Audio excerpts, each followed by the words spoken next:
Welcome back to the EasyJobs tutorial.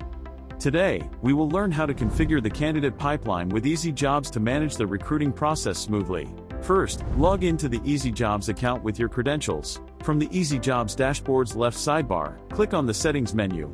Then navigate to Job Settings and click on the Add Pipeline button in the top right corner of the page. It will open a new pop-up window on the screen where you can create your pipeline according to your requirements. Add a name to your pipeline title, and check the existing steps. Add a new step by inserting a step title, selecting the step type from the drop-down options, and click on Add New button. Similarly, add more steps as needed for your candidate pipeline.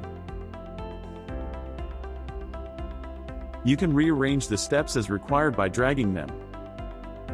Click on the Edit icon to customize existing steps and select the Delete icon to remove any steps.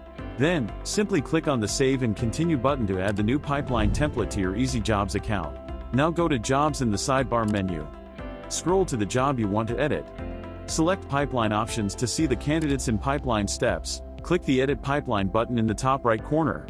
A pop-up will appear, allowing you to edit the pipeline steps. Here, edit the steps or choose Select a template to apply another existing pipeline. In the pop-up, type change and hit the Yes and Move to Applied button to save changes.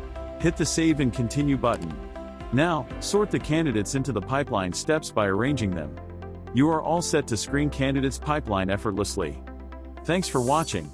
Don't forget to like, share and subscribe for more EasyJobs tips and tutorials.